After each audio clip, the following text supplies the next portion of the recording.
Okay, everyone, this is Acid Roots. I've got the Sorry for the Wait review for you by Lil Wayne. Now, this series actually kicked off rather well. It's one of the better Lil Wayne mixtapes that there is, but the only problem with it is just it's short, and once again, some of the beats are not quite as good as they could have been. So it feels more like just more gossip worthy. I think that's what Lil Wayne is more focused on, is just getting people to kind of food for, a trending topic more than actually proving that he's a capable rapper. So that's why you're going to see instrumentals that may not necessarily be, huge. So I don't have a problem with it. I mean, I listened to it and everything. And, really, I just thought some of these beats sound like Lex Luger a little bit. And, that was a popular sound at the time. The only problem with it is they essentially sound the same. So, I do kind of wish that I just would like some, more creeping numbers. I think Lil Wayne would do rather well. I mean, he does, to my knowledge, have his lips pierced. And, anyone who has that sort of style, obviously they should probably like darker colors and be a little bit more open to some creepier things. And it just, Lil Wayne does not embrace this, whether he knows that or not. You just get more, um, kind of sunny side up songs rather than anything else. And so that's a problem, but I mean, you think it's a problem, but the only thing is the beats were not incredible. So it's better than Dedication 3, and it's better than No Ceilings, but um, just really, it just permeates. I think that's the correct word. It just feels completely like 2011.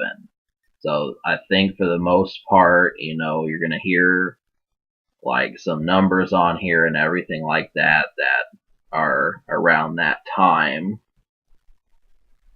And so these are the ones that I liked and that you can smoke to. We'll talk a little bit more about it in a minute, but you can smoke to Tunchi's Back, Gucci Gucci, Grove Street Party, Rax, Incredible, Rollin'. These are all really good ones to smoke to, and I would even recommend Sure Thing as well. And it's a little bit slower, but it works out. And so I was proud of it. More than half the album I ended up liking, but they're just, there were some numbers on here that weren't that good, and well, so that we'll talk about the production. Like the numbers on here, they just feel more abrasive than usual. I will say that Lil Wayne kind of took this style, and Tunchi's Back, Rollin', Rax, and Incredible kind of have a more in-your-face style. And this is something that I think, it just, well, I didn't necessarily have a problem with it. I just feel like it kind of feels more alive, but it's the correct style that I still feel. I mean, it's a cross between commercial rap and a little bit more of trap music, and that's kind of what you're getting with this record. It just feels more raw. And the way that this record is, that this was a vast difference between No Ceilings. And so the way that it is you would think, well, do I like this Lil Wayne? And the way that I had to go with it was, well,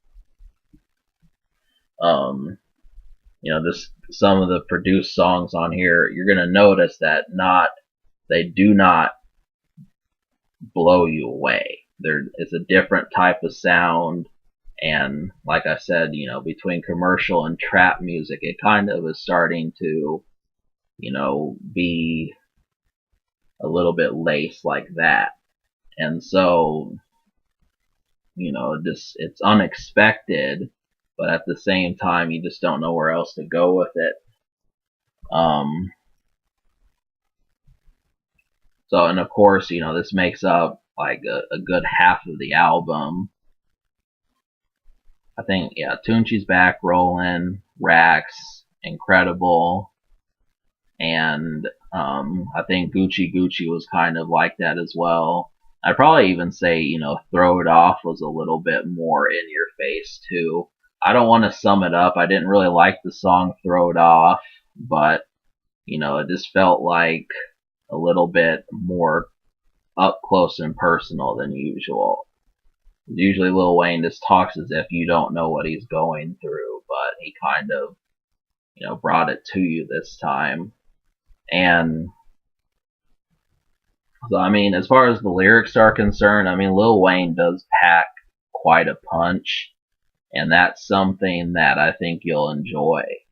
The way that it goes is just, he's got some things that he says. Yeah, I mean, I guess I could say one of them. Like, he says, like, I'll put money on your head, you're for sale. And, like, just thinking of those sort of things out there, there's just,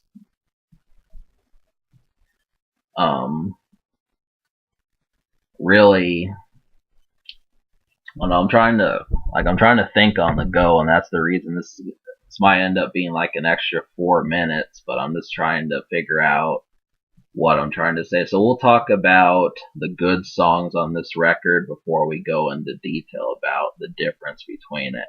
So I like 7 records on this release, and it just happens that, we're getting used to a different side of rap. I mean, obviously this is 4 years ago, but, you just,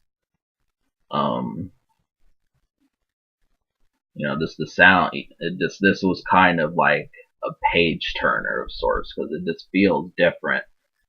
I don't know. I mean, this is strange hearing these beats, but Tunchi's Back, Rollin', Gucci Gucci, Sure Thing, Grove Street Party, Rax, and Incredible.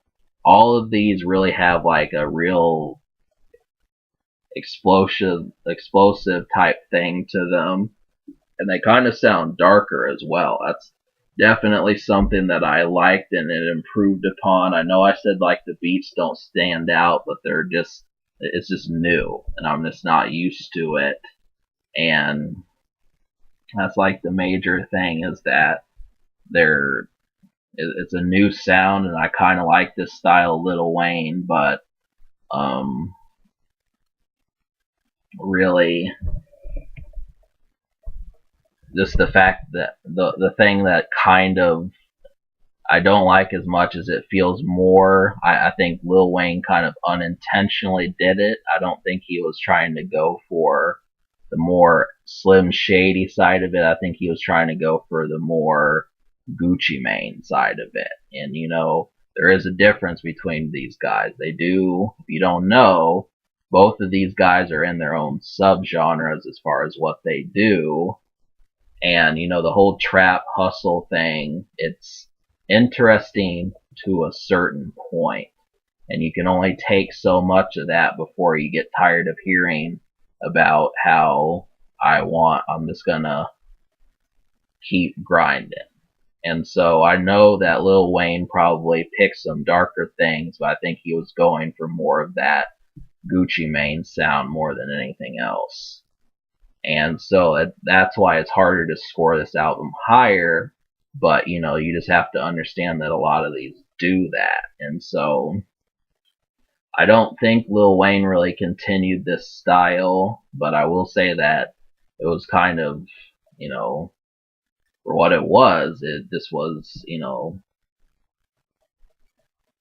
can't think can't think of the word to describe that. A surprise hit, I guess. That's what it would be. But so I recommend this release because I like 7 out of 12, and I'm gonna give it a 6.5 out of 10, just because, Marvin's Room, Throw It Off, Sorry for the Wait, the title track, Hands Up. Some of these just didn't really fit him at all. Run the World, I mean, I would list the songs that they came from, but I don't want to get copyright issues. So we'll just say that the beats don't really fit him that well, and it's not nearly as good. I think Lil Wayne needs to he could find some more styles, but just you can't. I just don't think doing everything is the correct thing to do. You know what I mean? You just gotta pick the ones that you like the most and then do those. So, is this album social? Now, it is Lil Wayne. It is mixtape Lil Wayne. What that essentially means is it's more listenable just because they're probably songs that you have heard at some point. He's just doing them, better.